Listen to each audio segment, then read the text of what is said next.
Hello दोस्तों, आप सभी की यूज़ डिमांड पे आज से हम शुरू कर रहे हैं जीएस 50 बैच, जिसमें आपको मिलेंगे जीएस के टॉप 50 क्वेश्चंस तथा उनका मोस्ट एक्यूरेट आंसर, जो कि 15 तथा 16 अक्टूबर को प्रस्तावित पैट 2022 को ध्यान में रखते हुए बनाया गया है।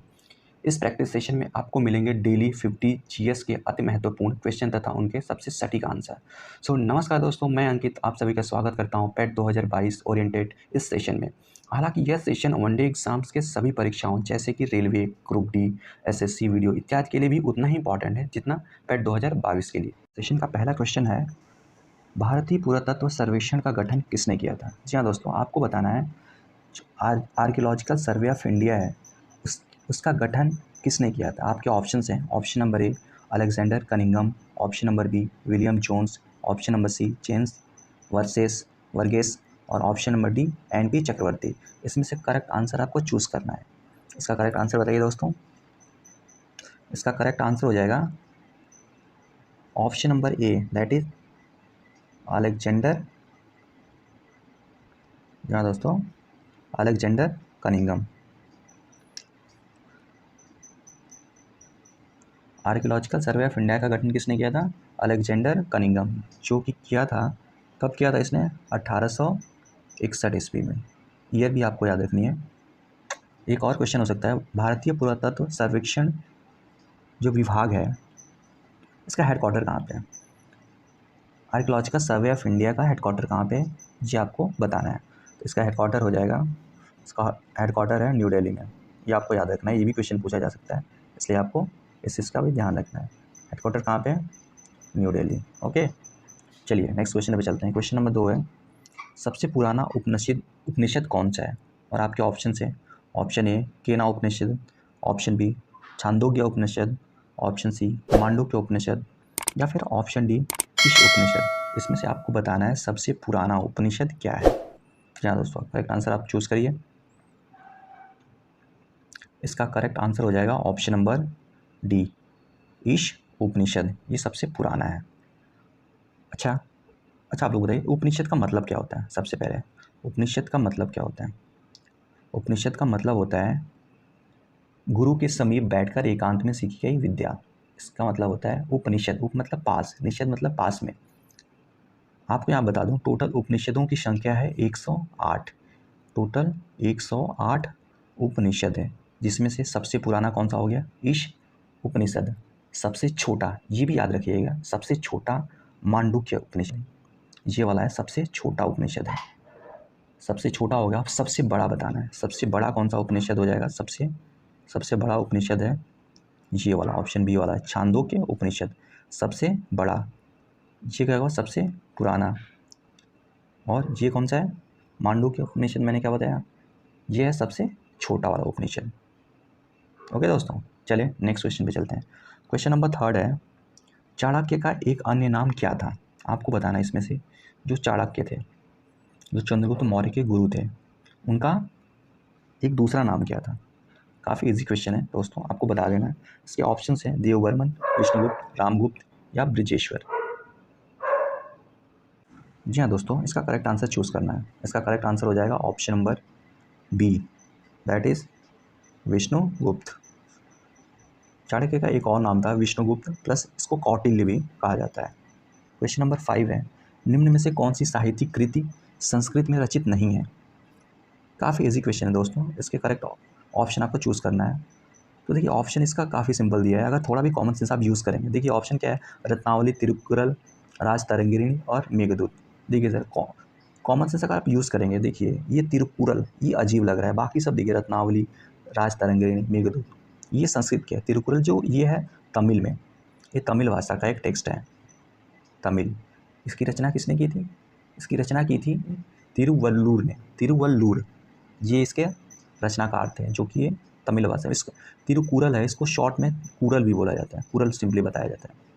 और बाकी देख लीजिए ऑप्शन, ये रत्नावली किसने लिखा था? ये चीज़ भी आपको याद रखना। रत्नावली किसने लिखा था? ये हर्षवर्धन ने लिखा था। किसने लिखा था? हर्षवर्धन की एक संस्कृत ड्रामा का नाम है रत्नावली। ये तिरुकुरल हो गया। फिर राजतरंगिणी, ये कल्हड़, कल्हड़ का नाम सुना होगा आपने, कल्हड़ की रचना है। मेघदूत, ये तो सबसे फेमस है। कौन? मेघदूत के रचयिता कौन है? रचनाकार हमारे कालिदास। अब नेक्स्ट क्वेश्चन है क्वेश्चन नंबर 6, फ्रंटियर गांधी के नाम से किसे बुलाया जाता है? काफ़ी इजी क्वेश्चन है, सबको पता होगा। इसका करेक्ट आंसर आपको बताना है जल्दी से दोस्तों।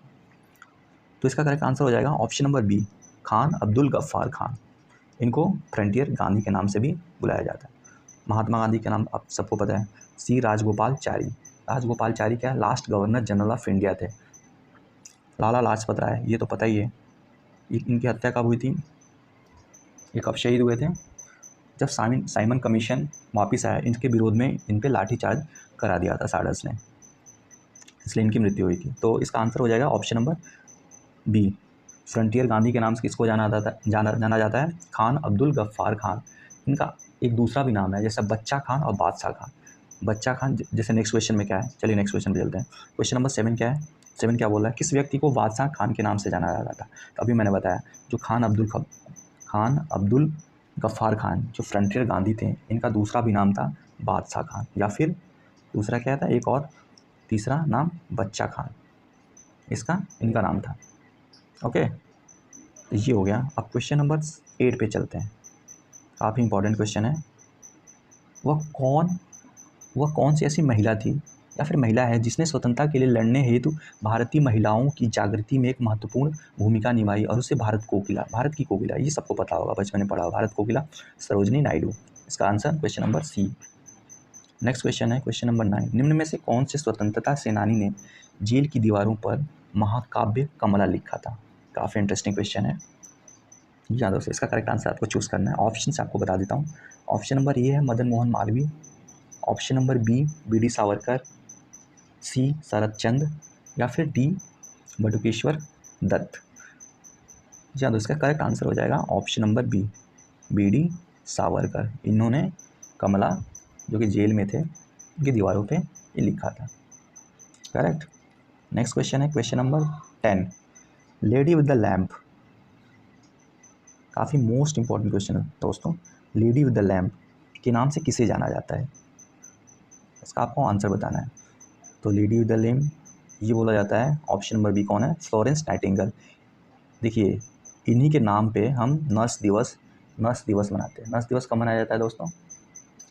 नर्स दिवस मनाया जाता है 12 मई को। ये भी क्वेश्चन है, 12 मई को, सॉरी ये नर्स दिवस 12 मई को नर्स दिवस इन्हीं की याद में मनाया जाता है। सो 10 क्वेश्चन नंबर 10 का आंसर हो जाएगा option number B, Florence Nightingale. इनको बोला जाता है लेडी विद द लैम्प।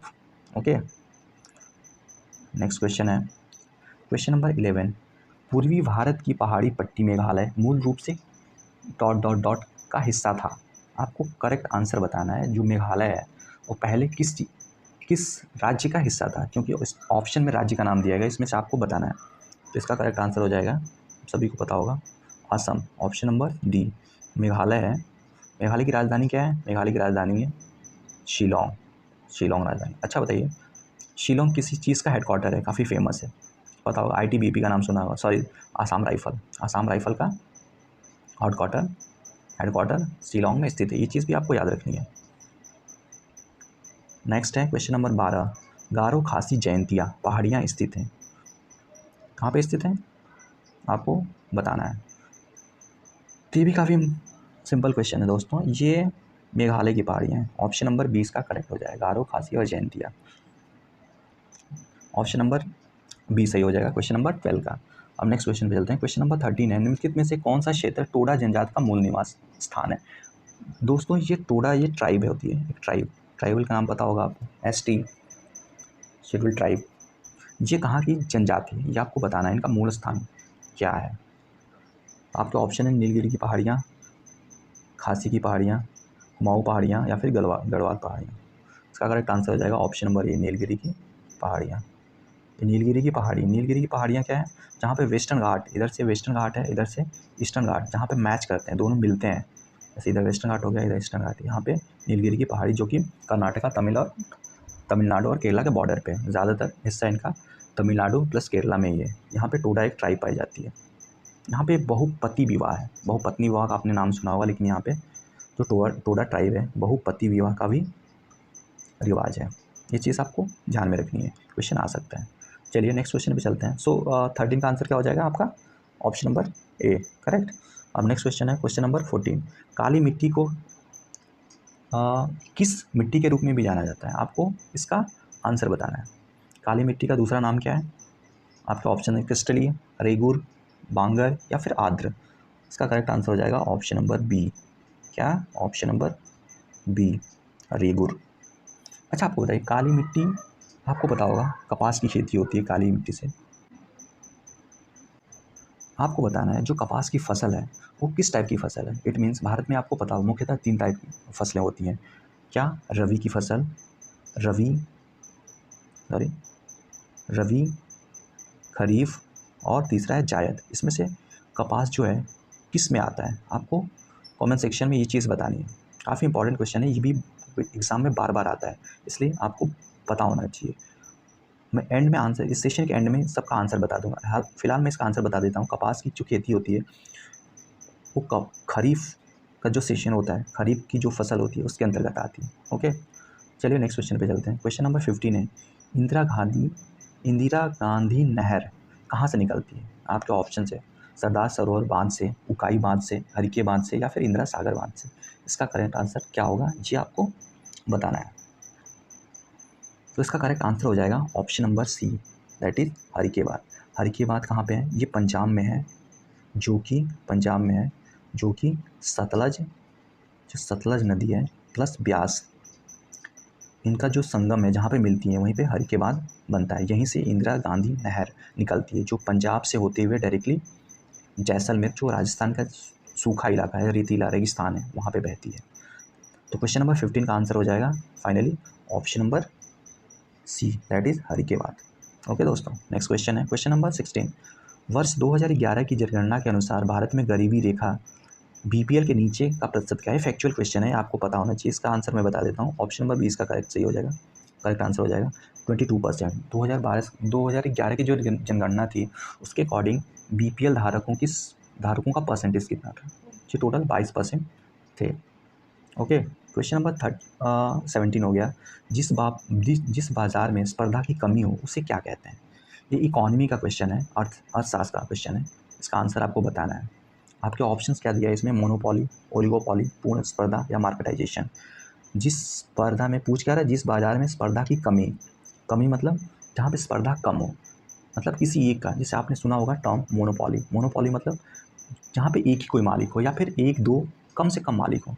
जैसे जियो के आने के बाद बहुत सारी टेलीकॉम कंपनियाँ थी, जैसे इसके पहले क्या था, यूनिनॉर हुआ करता था, एयरसेल हुआ करता था, ये सारी कंपनियां बंद हो गई। यहाँ पे मोनोपॉली आ गई, 2-3 कंपनियां बची हुई। इस टाइम वोडाफोन और आइडिया मर्ज हो गया और एयरटेल प्लस जियो।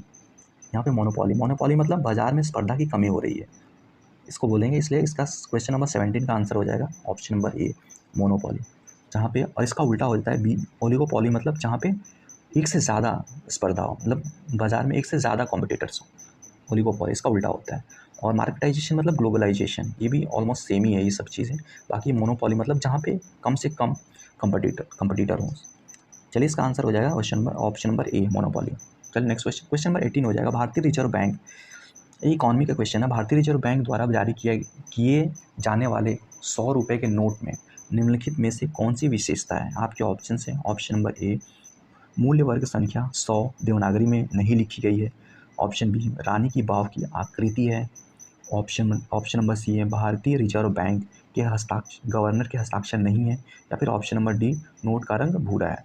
इसमें से करेक्ट आंसर आपको चूज़ करना है। सो इसका आंसर हो जाएगा ऑप्शन नंबर बी, रानी की वाव की आकृति है। अगर आपके पास 100 का नोट हो उस पर देखिए रानी की वाव आकृति है। चलिए रानी की वाव है क्या एक्चुअली? क्या आपको पता है रानी की वाव क्या है? एक्चुअली ये रानी की वाव क्या है, 11वीं शताब्दी में निर्मित एक स्नानागार है। स्नानागार मतलब बाथरूम टाइप का बड़ा सा चबूतरा हुआ करता है, जैसे मोहनजोदड़ो की खुदाई में मिला है ना चबूतरा, वैसे ही कुछ स्नानागार है जो 11वीं शताब्दी में निर्मित थी। ये कहाँ स्थित है? गुजरात के पाटन जिले में, ये चीज़ आपको याद रखनी है। चलिए नेक्स्ट क्वेश्चन है, question number 19। Coffee board of India का मुख्यालय कहाँ स्थित है? काफ़ी इंटरेस्टिंग क्वेश्चन है। आपके ऑप्शन से option A Darjeeling, option B Guwahati, option C Bengaluru या फिर ऑप्शन डी तिरुवनंतपुरम। इसमें से करेक्ट आंसर आपको चूज़ करना है। कॉफ़ी बोर्ड ऑफ इंडिया का हेडक्वार्टर कहाँ पे है? अगर आप कॉमन सेंस लगाएंगे, कॉफ़ी का उत्पादन सबसे ज़्यादा कहाँ पे होता है? कर्नाटका। और चाय का उत्पादन, ये चीज़ें आपको फैक्चुअल हैं, आपको याद होनी चाहिए। कॉफ़ी का उत्पादन सबसे ज़्यादा होता है कर्नाटका में और चाय का उत्पादन सबसे ज़्यादा असम में। तो कॉफ़ी का सिंपल सी बात है, कर्नाटका के अंदर ही कहीं होना चाहिए। तो इसका ऑप्शन देखिए बेंगलुरु। बेंगलुरु क्या है? कर्नाटका की राजधानी है। तो सिंपली इसका आंसर हो जाएगा Bengaluru. Coffee board of India. अच्छा, ये कॉफ़ी बोर्ड का, चाय बोर्ड ऑफ इंडिया की अगर बात बोले, टी बोर्ड ऑफ इंडिया, इसका हेडक्वार्टर कहाँ पे है? क्या आप बता सकते हैं? इसका हेडक्वार्टर है कलकत्ता में। क्यों? जो कॉफ़ी का उत्पादन है, अगर स्टेट वाइज देखा जाए तो असम में सबसे ज़्यादा होता है, लेकिन एक वेस्ट बंगाल का एक ज़िला है दार्जिलिंग। दार्जिलिंग चाय आपका नाम सुना होगा आपने, दार्जिलिंग, वहाँ पे सबसे ज़्यादा इसका प्रोडक्शन होता है, इसलिए इसका हेडक्वार्टर बनाया गया है। इसलिए नहीं, एक्चुअली बहुत पहले से ही है, इसका कोलकाता में। चाय बोर्ड का क्या है? कोलकाता। वैसे तंबाकू बोर्ड अगर बोला जाए तो तंबाकू बोर्ड है आंध्रा के गुंटूर जिला में। ये चीज़ें याद रखनी चाहिए आपको, काफ़ी इंपॉर्टेंट है। एक क्वेश्चन भी आ सकता है घुमा के। चलिए, सो इसका आंसर हो जाएगा कॉफ़ी बोर्ड ऑफ इंडिया का आंसर क्या हो जाएगा? Option number C, Bengaluru. Next question है क्वेश्चन नंबर 20। अर्थशास्त्र में बैंक की न्यूनतम ब्याज दर जिससे अधिक पर वह ऋण नहीं दे सकता के लिए किस किस शब्द का प्रयोग किया जाता है? जिससे अधिक पर वह ऋण नहीं दे सकता। आपके ऑप्शन हैं reverse rate, prime landing rate, base rate या मार्जिनल रेट। देखिए बेस इसका आंसर हो जाएगा। इसका करेक्ट आंसर क्या हो जाएगा? Option number C. जिससे अधिक जो बेस होता है ना, उससे ज़्यादा आप नहीं कुछ कर सकते, वो चीज़ है यहाँ पे बेस इसका। बैंक चला। अच्छा, बैंक की बात हो रही है तो दो चीज़ें आपको याद रखनी पड़ेगी, 2-3 चीज़ें जो कि एक है रेपो रेट, दूसरा है रिवर्स रेपो रेट, तीसरा है बैंक रेट। आपको बता दें रेपो रेट क्या होता है? जिसपे आरबीआई किसी भी बैंक को लोन देता है, जिस ब्याज रेट पे आरबीआई किसी भी बैंक को लोन देता है। इसके उल्टा क्या है? कोई भी बैंक आरबीआई से जिस ब्याज पे अपना पैसा उनको जमा करते हैं, मतलब जब कोई बैंक जिसके पास ज़्यादा पैसा हो जाता है, वो क्या करता है? पैसा स्टोर करके तो रखेगा नहीं, स्टोर करके रखेगा भी तो कुछ फ़ायदा नहीं होगा, इसलिए वो क्या करता है? जो आरबीआई है, रिजर्व बैंक ऑफ इंडिया, उसको अपना पैसा जमा कर देता है। उसके बदले में आरबीआई उसको कुछ पैसे देते हैं, ब्याज इंटरेस्ट रेट देता है कि हाँ भाई तुम 100 रुपये दो, मैं तुमको 5 रुपये हर महीने दूंगा, ऐसे कुछ भी। उसको रिवर्स रेट, तो रेपो रेट हो गया और रिवर्स रेट। और बैंक रेट और रेपो रेट दोनों ऑलमोस्ट सेम ही होता है, लेकिन जो रेपो रेट होता है वो शॉर्ट टर्म के लिए दिया जाता है, और जो बैंक रेट होता है वो लॉन्ग टर्म के लिए दिया जाता है। ये चीज़ आपको ध्यान में रखनी है। चलिए नेक्स्ट क्वेश्चन पे चलते हैं। वैसे इसका आंसर मैंने बताया ना, हाँ 20 का आंसर हो जाएगा क्वेश्चन नंबर 20 का option number C, that is base rate. चलिए नेक्स्ट क्वेश्चन पे, क्वेश्चन नंबर 21। भारतीय संविधान का चौथा अध्याय किससे संबंधित है? जो इंडियन कॉन्स्टिट्यूशन है उसका फोर्थ पार्ट है, किस चीज़ से संबंधित है ये पूछ रहा है। कहाँ गया? हाँ, फोर्थ पार्ट। तो अगर आप संविधान पढ़े होंगे या फिर थोड़ा भी नॉलेज होगा उसके बारे में, टोटल कितने संविधान में टोटल अध्याय कितने हैं? टोटल अध्याय है 22। ये चीज़ें याद रखिए। टोटल अनुच्छेद कितने हैं? अनुच्छेद है 395। टोटल शेड्यूल कितने हैं उसमें? अनुसूचियाँ कितने हैं? टोटल 12 इसमें अनुसूचियाँ हैं। ये चीज़ें याद रखिएगा। तो जो चौथा अध्याय है ये राज्य के नीति निर्देशक तत्व डीपीएसपी के अंतर्गत आता है। पहला क्या है? जूनियर और उनके कार्य क्षेत्र, पहला। दूसरा सिटीजनशिप, तीसरा फंडामेंटल राइट्स, और चौथा नंबर है तुम्हारा ये राज्य के नीति निर्देशक तत्व। इसलिए इसका करेक्ट आंसर हो जाएगा आपका ऑप्शन नंबर क्या? ए, राज्य के नीति निर्देशक तत्व। करेक्ट। चलिए नेक्स्ट क्वेश्चन पे चलते हैं। क्वेश्चन नंबर 22 है फिलहाल। खबरों में अक्सर देखा जाने वाला शिक्षा का अधिकार कानून किस वर्ष लागू हुआ था? काफ़ी इंपॉर्टेंट और काफ़ी अच्छा क्वेश्चन है, ट्रिकी क्वेश्चन है। ये चीज़ आपको याद होनी चाहिए। जैसे शिक्षा की बात हो रही है, अब राइट टू एजुकेशन हो गया, RTI हो गया, राइट टू इन्फॉर्मेशन, दो चीज़ें आपको याद रखनी है। फिलहाल तो इसमें तो राइट टू एजुकेशन पूछ रहा है, ये कब लागू हुआ था? तो सबसे पहले ये बता दूं मैं, राइट टू एजुकेशन 2010 में लागू हुआ था। 2009 में इस बिल को पारित किया गया और 2010 में ये लागू हो गया। वैसे ही RTI की बात करें तो ये 2005 में लागू हुआ था। ये चीज़ याद रखिएगा, RTI भी पूछ सकता है। ओके, चलिए नेक्स्ट क्वेश्चन पे चलते हैं। क्वेश्चन नंबर 23 क्या है? राष्ट्रीय जनतांत्रिक गठबंधन के राष्ट्रपति पद की उम्मीदवारी के लिए नामित होने से पूर्व रामनाथ कोविंद ने निम्नलिखित में से किस पद से इस्तीफा दिया था?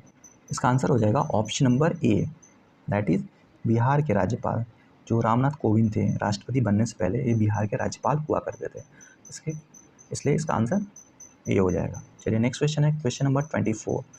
एंग्लो इंडियन समुदाय के कितने सदस्यों को संसद में नामांकित किया जा सकता है? आपके ऑप्शन हैं 2, 3, 4 या 5। इसमें से करेक्ट आंसर बताना है। इसका करेक्ट आंसर हो जाएगा, क्या पूछ रहा है, एंग्लो इंडियन समुदाय में कितने संसद में, संसद की बात करें 2, ये विधानसभा में एक सदस्य को राज्यपाल नियुक्त करता है और राष्ट्रपति संसद में 2 सदस्यों को जो एंग्लो इंडियन समुदाय का प्रतिनिधित्व करें। क्वेश्चन नंबर 25 हो जाएगा किसने भारत के कार्यवाहक प्रधानमंत्री के रूप में 2 बार, आपके ऑप्शन से पूछ रहा है इसमें से निम्नलिखित में से कौन है व्यक्ति है जो भारत के प्रधानमंत्री के रूप में 2 बार कार्य किया है? आपके ऑप्शन हैं ऑप्शन नंबर ए चौधरी चरण Singh, option number B Vishwa Pratap Singh, option number C Inder Kumar Gujral या फिर option number D Gulzari Lal Nanda. आपको करेक्ट आंसर चूज करना और इसका करेक्ट आंसर हो जाएगा option number D Gulzari Lal Nanda. Correct. ये 2 बार भारत के कार्यवाहक प्रधानमंत्री नियुक्त हुए थे। एक बार फर्स्ट टाइम 65 में जब जवाहरलाल नेहरू की मृत्यु हुई थी और सेकेंड टाइम उसके 2 साल बाद जब लाल बहादुर शास्त्री जी की डेथ हुई थी। ओके, चलिए नेक्स्ट क्वेश्चन पे चलते हैं। क्वेश्चन नंबर 26 है, 1 क्यूसेक जल लगभग कितने के बराबर होता है? इसमें से आपको करेक्ट आंसर चूज़ करना है। ये फैक्चुअल क्वेश्चन है। चलिए इसका आंसर मैं फटाफट बता देता हूँ। इसका आंसर हो जाएगा option number A, that is 28.317 litre पर सेकेंड। ये चीज़ आपको याद रखनी है। नेक्स्ट क्वेश्चन है क्वेश्चन नंबर 27। वह उपकरण जो ध्वनि तरंगों को विद्युत तरंगों में बदलता है कहलाता है। ध्वनि तरंगे हैं उसको विद्युत तरंगों में जो बदलता है। आपके ऑप्शंस क्या हैं? स्पीकर, माइक्रोफोन, एकीकृत परिपथ, आईसी या स्टेरियोस्कोप। ध्वनि तरंगों से विद्युत, सिंपल माइक्रोफोन एक इनपुट डिवाइस है। कंप्यूटर की लैंग्वेज में बात करें तो माइक्रोफोन एक इनपुट डिवाइस है जबकि स्पीकर आउटपुट डिवाइस है। माइक्रोफोन क्या करता है, जो ध्वनि तरंगे हैं उनको इलेक्ट्रिक वेव्स, जो विद्युत तरंगे हैं उनके रूप में कन्वर्ट कर देता है। ये क्वेश्चन भी पूछ रहा है, इसलिए इसका 27 का आंसर हो जाएगा option number B, that is microphone. Next question पे चलते हैं। क्वेश्चन नंबर 28 है, निम्नलिखित में से कौन सा विकल्प लेड का रासायनिक प्रतीक है? लेड मीन्स शीशा की बात हो रही है। इसमें से कौन सा है? आपके ऑप्शन है के, पीबी, एयू या सोडियम, Na। इसका करेक्ट आंसर हो जाएगा ऑप्शन नंबर पीबी। इसका लैटिन नाम क्या बोलते हैं? इसको प्लम्बम बोलते हैं। ये के पोटेशियम का है, के मतलब कैलियम। ये एयू, ये सोना का है, गोल्ड का है, आरम लैटिन नाम है। ये नेट्रियम, सोडियम का है नेट्रियम। ये सब चीज़ें आपको पता होनी चाहिए। फिर नेक्स्ट क्वेश्चन पे चलते हैं। क्वेश्चन नंबर 29 है, किस तत्व की परमाणु संख्या 31 है? तो परमाणु संख्या भी आपको, ये केमिस्ट्री का क्वेश्चन है, साइंस का क्वेश्चन पढ़ना है। केमिस्ट्री में देखिए परमाणु संख्या 31, एटॉमिक नंबर किसका 31 है? आपके ऑप्शन से बोरॉन, एल्युमिनियम, इंडियम या फिर गैलियम। तो इसका करेक्ट आंसर हो जाएगा, चलिए अब देख लेते हैं। बोरॉन का एटॉमिक नंबर क्या होता है? 5। अगर आपने केमिस्ट्री पढ़ी है 10th में तो आपको पता होगा बोरॉन का एटॉमिक नंबर क्या होता है? 5। एल्युमिनियम का वैसे क्या होता है? 13। गैलियम के क्या होता है? 31। ये इसका करेक्ट आंसर भी हो जाएगा। प्लस इंडियम का क्या होता है? 49। ये चीज़ें आपको याद रखनी होंगी, इसलिए इसका करेक्ट आंसर हो जाएगा क्वेश्चन नंबर 29 का करेक्ट आंसर हो जाएगा option number C, that is gallium. इसका एटॉमिक नंबर क्या होता है? 31। करेक्ट। चलिए नेक्स्ट क्वेश्चन पे चलते हैं। क्वेश्चन नंबर 30 है, निम्नलिखित में से कौन सा मादा जनन अंग का एक भाग नहीं है? आपके ऑप्शन से गर्भाशय, योनिमार्ग, गर्भाशय ग्रीवा या शुक्रवाहिका। इसमें करेक्ट आंसर आपको बताना है। मादा जनन अंग का भाग नहीं है, इट मीन्स, तो इसका ऑप्शन ए, बी और सी तीनों तो सबको पता है ये चीज़ मादा का है, लेकिन शुक्रवाहिका, स्पर्म की बात है, शुक्र से अगर थोड़ा कॉमन सेंस लगाओ तो ये नर जनन अंग है, नर जनन अंग का ये पार्ट है, इसलिए इसका करेक्ट आंसर हो जाएगा ये वाला, दैट इज क्वेश्चन नंबर 30 का करेक्ट आंसर हो जाएगा ऑप्शन नंबर डी, शुक्रवाहिका। करेक्ट। अब नेक्स्ट पे चलते हैं। नेक्स्ट आपका पार्ट है करंट अफेयर्स के क्वेश्चन। वैसे सीक्वेंस में बचेगा, ये 31 था, 30 था, 31 होगा, लेकिन 51 लिखा है, चलिए कोई बात नहीं, तो चलिए 51 ही मान लेते हैं इसको। टोटल 50 क्वेश्चन का सेट है ये। तो 51 ये करंट अफेयर्स के क्वेश्चन है। हाल ही में कौन सा गांव भारत की पहली कार्बन न्यूट्रल पंचायत बन गया है? क्वेश्चन नंबर 51 या फिर 31, जो भी आप समझना चाहें समझ सकते हो। तो इसमें से आपको करेक्ट आंसर चूज़ करना है। कौन सा गांव कार्बन न्यूट्रल, जो फर्स्ट इंडिया का फर्स्ट कार्बन न्यूट्रल पंचायत बन गया है? इसका करेक्ट आंसर आपको बताना है। आपके ऑप्शन है सोडला उत्तराखंड का, पल्ली जम्मू कश्मीर का, जुआनी उड़ीसा का, या फिर खोसा राजस्थान का। इसमें से करेक्ट आंसर आपको चूज़ करना है। इंडिया का पहला कार्बन न्यूट्रल पंचायत, अगर आपने करंट अफेयर अच्छे से पढ़ा है तो ये पल्ली आया था न्यूज़ में, पल्ली जम्मू कश्मीर का, ये भारत की पहली कार्बन न्यूट्रल पंचायत बन गई है। ओके, तो इसका ऑप्शन पल्ली और ऑप्शन नंबर बी करेक्ट हो जाएगा। चलिए नेक्स्ट क्वेश्चन पे चलते हैं। क्वेश्चन नंबर 52, हाल ही में प्रसिद्ध क्रिकेट खिलाड़ी किरण पोलार्ड ने, किरण पोलार्ड, अगर आप क्रिकेट देखते हैं, किरण पोलार्ड सबको पता है वेस्ट इंडीज़ की साइड से खेलती है। पूछ रहा है किरण पोलार्ड ने अभी रिसेंटली अंतर्राष्ट्रीय क्रिकेट से संन्यास की घोषणा की, वह किस देश से संबंधित है? तो इसका करेक्ट आंसर हो जाएगा option number West Indies, option number B West Indies. West Indies में एक आइलैंड है ट्रिनिडाद, अगर आपको पता है, ट्रिनिदाद लिखा नहीं जा रहा है, चलिए ट्रिनिदाद, वहीं से किरण पोलार्ड हैं। इसका आंसर हो जाएगा वेस्ट इंडीज। चलिए नेक्स्ट क्वेश्चन है क्वेश्चन नंबर 53, निम्न में से किसे भारत का अगला थल सेवा प्रमुख नियुक्त किया गया है? थल सेवा प्रमुख, आपको थल सेवा ही प्रमुख नहीं, आपको वायुसेना अध्यक्ष का भी नाम भी पता होना चाहिए, जल सेना अध्यक्ष का भी नाम पता होना चाहिए, एडमिरल, एयर चीफ मार्शल, सबका।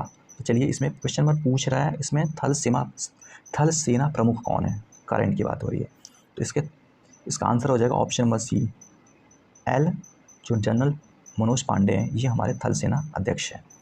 अब चलिए बताते हैं वायुसेना अध्यक्ष, आपको बताना है वायुसेना अध्यक्ष कौन है? वायुसेना अध्यक्ष है air chief marshal V R Chaudhary. और जल सेना अगर पूछा जाए, जल सेना अध्यक्ष कौन है? जल सेना अध्यक्ष हैं हमारे एडमिरल आर हरि कुमार। ये चीज़ आपको याद रखनी है करंट में। तो नेक्स्ट क्वेश्चन है क्वेश्चन नंबर 54, हाल ही में निम्न में से कौन सा देश जंगली जानवरों को कानूनी अधिकार प्रदान करने वाला दुनिया का पहला देश बन गया है? देखिए काफ़ी रोमांच करने वाला क्वेश्चन है। दुनिया का कौन सा पहला ऐसा देश है, दुनिया का कौन सा पहला ऐसा देश है जो जंगली जानवरों को भी लीगल राइट्स प्रदान किया है?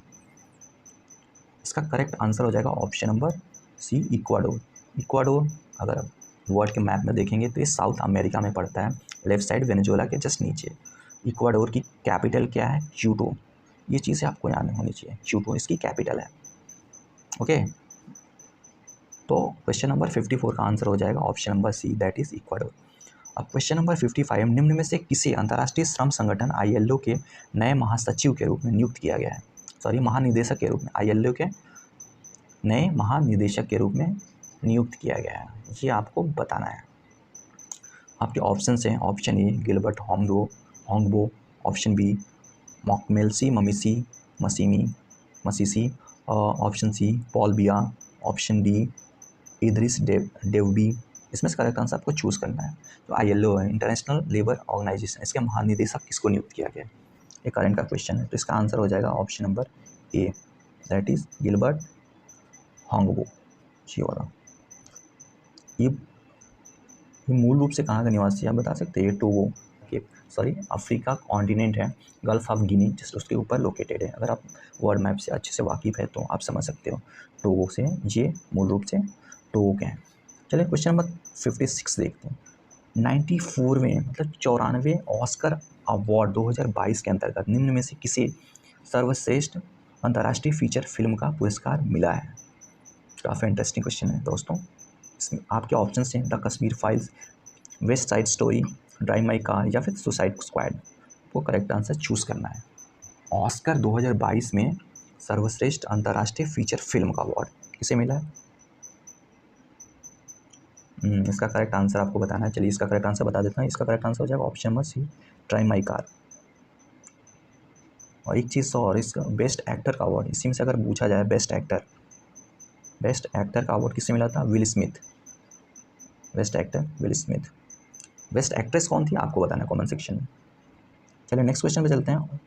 क्वेश्चन नंबर 56, हाल ही में क्वेश्चन नंबर क्या है? 57। हाल ही में भगवंत मान किस राज्य के 17वें मुख्यमंत्री बने हैं? भगवंत मान काफ़ी फेमस बंदा है, ये पंजाब के मुख्यमंत्री बने हैं। पंजाब, अच्छा बताना आपको पंजाब के गवर्नर कौन है, पंजाब के राज्यपाल कौन है फिलहाल इस टाइम? तो पंजाब के राज्यपाल हैं बनवारी लाल पुरोहित, जो इसके पहले तमिलनाडु के राज्यपाल हुआ करते थे। ओके, और नेक्स्ट क्वेश्चन चलते हैं क्वेश्चन नंबर 58 पे। प्रसिद्ध टेक कंपनी सैमसंग ने भारत के किस शहर में अपना पहला पूर्णतः महिला संचालित मोबाइल स्टोर खोला है? आपको बताना है। इसके ऑप्शंस हैं मुंबई, लखनऊ, जयपुर या फिर अहमदाबाद। इसका करेक्ट आंसर हो जाएगा ऑप्शन नंबर डी, अहमदाबाद इसने खोला। एक चीज़ और, आप बता सकते हो सैमसंग किस देश की कंपनी है, किस देश की ब्रांड है? सैमसंग किस देश का ब्रांड है? ये साउथ कोरिया का है, कोरियन ब्रांड है, साउथ कोरिया। ओके, ये भी एक एक्स्ट्रा इन्फॉर्मेशन थी जो आपको पता होनी चाहिए। चलिए नेक्स्ट क्वेश्चन, क्वेश्चन नंबर 59। निम्न में से कौन भारतीय बीमा नियामक व विकास प्राधिकरण के जो एडाई है के नए अध्यक्ष बने हैं? आपके ऑप्शन है अभिमन्यु राणा, मुकेश रुदाला, गणेश राठौर या फिर देवाशीष पांडा। इसमें से करेक्ट आंसर आपको चूज़ करना। इसका करेक्ट आंसर आपको बता देना, ऑप्शन नंबर डी इसका करेक्ट आंसर हो जाएगा। देवाशीष पांडा को अभी हाल ही में भारतीय बीमा नियामक और विकास प्राधिकरण का अध्यक्ष चुना गया है। ओके, नेक्स्ट क्वेश्चन है क्वेश्चन नंबर 60। हाल ही में किस राज्य सरकार ने बेटियों के लिए कौशल्या मातृत्व योजना शुरू की है? ऐसा कौन सा राज्य है जो रिसेंटली कौशल्या मातृत्व योजना शुरू करा है? आपके ऑप्शन हैं राजस्थान, झारखंड, छत्तीसगढ़ या फिर मध्य प्रदेश। तो इसका करेक्ट आंसर हो जाएगा option number C, that is Chhattisgarh. अच्छा, आपको बताना है छत्तीसगढ़ के मुख्यमंत्री कौन है? इसके मुख्यमंत्री है भूपेश बघेल। और यहाँ की गवर्नर या फिर राज्यपाल कौन है? अनुसुईया उइके। ये चीज़ आपको याद होनी चाहिए। चलिए नेक्स्ट क्वेश्चन चलते हैं। क्वेश्चन नंबर 61 है, एशियाई मैराथन चैंपियनशिप जीतने वाला पहला भारतीय व्यक्ति। जो पहला होता है ना, पहला, हर चीज़ में पहला, वो काफ़ी इंपॉर्टेंट हो जाता है। तो इसमें से आपको एशियाई मैराथन चैंपियन जीतने वाला पहला भारतीय व्यक्ति है, ये तो इंपॉर्टेंट होगा ही होगा। चलिए इसका आंसर बताना है, वो कौन सा ऐसा पहला भारतीय व्यक्ति है जिसने हाल ही में एशियाई मैराथन चैंपियनशिप जीत कर अपना नाम किया है? इसका करेक्ट आंसर हो जाएगा option number B, that is Gopi Thonakar. अच्छा, आपके बता सकते हो गोपी थोनाकर कहाँ के हैं? ये मूल रूप से हैं वायनाड, केरला। वायनाड कौन? जहाँ से राहुल गांधी सांसद हैं।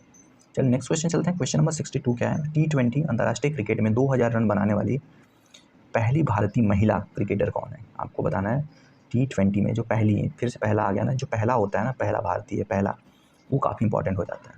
तो इसका करेक्ट आंसर हो जाएगा ऑप्शन नंबर डी, मिताली राज थी। उन्होंने सबसे पहले T20 अंतर्राष्ट्रीय क्रिकेट में 2000 रन बनाया था। ओके, नेक्स्ट क्वेश्चन हो गया क्वेश्चन नंबर 63। निम्नलिखित में से कौन सा ग्रह मनुष्य द्वारा खोजा गया प्रथम ग्रह है? काफ़ी इंटरेस्टिंग क्वेश्चन है। आपको बताना है कि निम्नलिखित में से कौन सा ऐसा ग्रह है जो भारत नहीं, मनुष्यों द्वारा खोजा गया प्रथम ग्रह है? आपके ऑप्शन हैं नेपच्यून, यूरेनस, प्लूटो या फिर बृहस्पति। करेक्ट आंसर आपको चूज़ करना है। तो इसका करेक्ट आंसर हो जाएगा option number B, that is Uranus. इसको बोलते हैं हिंदी में अरुण ग्रह। और जो ये है नेपच्यून, इसको बोलते हैं वरुण, इंग्लिश नाम है। तो इसका करेक्ट आंसर फिलहाल हो जाएगा ऑप्शन नंबर बी, जो यूरेनस था, सबसे पहले मनुष्यों द्वारा खोजा गया ग्रह था। ओके, अब नेक्स्ट क्वेश्चन चलते हैं। क्वेश्चन नंबर 64 है, निम्नलिखित में से कौन सी बोत्सवाना की मुद्रा है? बोत्सवाना, आपको पता होगा बोत्सवाना कहाँ पे है? अफ्रीका कॉन्टिनेंट में। ये एक लैंडलॉक कंट्री है। इसकी राजधानी, सब कुछ बताते हैं, इसकी राजधानी है गैबरोन इसकी राजधानी है। और इसकी मुद्रा है पुले बोलते हैं इसको। सो इसका करेक्ट आंसर हो जाएगा option number C, that is pula. Botswana की राजधानी क्या है? पुला। बोत्सवाना में एक बहुत फेमस एक कालाहारी डेजर्ट है, नाम सुना होगा कालाहारी डेजर्ट, जहाँ की एक बहुत ही फेमस ट्राइब है बुशमैन। ये भी PCS वगैरह क्वेश्चन में आता रहता है। बुशमैन कहाँ की ट्राइब है? कालाहारी डेजर्ट में रहते हैं, जिसका mainly part, mostly 90% part Botswana देश में ही। तो यहाँ से इतने सारे क्वेश्चन बन सकते हैं। चलिए next question number 65। Question number 65 है, ऑस्कर का दूसरा नाम बताना है। ऑस्कर को भी कहा जाता है। आपके ऑप्शन हैं golden award, diamond award, academy award या फिर बाफ्टा अवार्ड। आपको करेक्ट आंसर चूज़ करना है। ऑस्कर का दूसरा नाम क्या है? तो इसका करेक्ट आंसर हो जाएगा option number C, academy award. इसको एकेडमी अवार्ड के नाम से भी जाना जाता है। चलिए नेक्स्ट क्वेश्चन है, क्वेश्चन नंबर 6, ऑस्कर वाला हो गया। Question number 66। क्वेश्चन नंबर 66 क्या है? भारतीय खिलाड़ियों द्वारा खेल के क्षेत्र में उनके आजीवन योगदान के लिए निम्नलिखित में से किस पुरस्कार से उन्हें सम्मानित किया जाता है?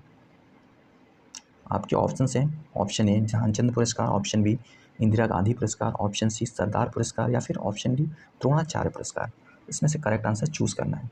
उनके किसी भारतीय खिलाड़ियों द्वारा खेल के क्षेत्र में उनके आजीवन योगदान के लिए। तो इसका करेक्ट आंसर हो जाएगा option number A, that is Dhyanchand, major Dhyanchand Khel Ratna award. पहले इसका नाम राजीव गांधी खेल रत्न अवार्ड हुआ करता था, जो बाद में मेजर ध्यानचंद जी के नाम पे चेंज कर दिया गया है। तो इसका करेक्ट आंसर हो जाएगा option number A, that is Dhyanchand पुरस्कार। चलिए नेक्स्ट क्वेश्चन पे चलते हैं। क्वेश्चन नंबर 67 है, उस व्यक्ति एक अव्यवसायी पहलवान का नाम बताएं जिसकी जिंदगी पर दंगल फिल्म बनाई थी। दंगल फिल्म बनाई गई थी। हाँ दोस्तों, इसका करेक्ट आंसर हो जाएगा, पहले ऑप्शन देख लेते हैं। ऑप्शन ए है महावीर सिंह फोगाट, बी धनराज सिंह, सी सुरेश शर्मा या फिर डी दिलीप सरकार। तो इसका करेक्ट आंसर हो जाएगा ऑप्शन नंबर ए, फोगाट। फोगाट सिस्टर का नाम सुना होगा आपने, महावीर सिंह फोगाट, जिसका रोल किया था आमिर खान ने। ये रियल बेस्ड स्टोरी है, रियल लाइफ स्टोरी है, जो कि महावीर सिंह फोगाट के बायोग्राफी पे बना हुआ है। चलिए नेक्स्ट क्वेश्चन चलते हैं। क्वेश्चन नंबर 68 है, आरएनए का पूर्ण नाम क्या है, पूर्ण रूप क्या है? Ribo nucleic acid, Robert nuclear acid, retinal nucleic acid या फिर रिबो न्यूक्लियर एसिड। आरएनए और डीएनए, आरएनए का होता है राइबो न्यूक्लिक एसिड और डीएनए का होता है डी राइबो न्यूक्लिक एसिड। इसलिए इसका करेक्ट आंसर हो जाएगा option number A, that is ribo nucleic acid. Question number 69 है, वर्ष 2023 में रग्बी विश्व कप की मेजबानी कौन सा देश करेगा? आपको आंसर बताना है इसका। ऐसा कौन सा ऐसा देश है जो 2023 में होने वाले रग्बी विश्व कप की मेजबानी करने वाला है? कि ऑप्शन है अर्जेंटीना, फ्रांस, ब्राज़ील या फिर इंग्लैंड। तो इसका करेक्ट आंसर हो जाएगा option number B, that is France. 2023 में जो रग्बी का विश्व कप होने वाला है वो फ्रांस में होने वाला है। ओके दोस्तों, नेक्स्ट क्वेश्चन है नेक्स्ट, और क्वेश्चन नंबर 70 और लास्ट क्वेश्चन है, मध्यकालीन भारत के दौरान लिखी गई पुस्तक गीत गोविंद के लेखक कौन है? आपको बताना है, जो मिडिवल हिस्ट्री में, मिडिवल इंडिया में गीत गोविंद लिखा गया था, उसको किसने लिखा था? आपके ऑप्शन से मीराबाई, जयदेव, तुलसीदास या फिर कबीर।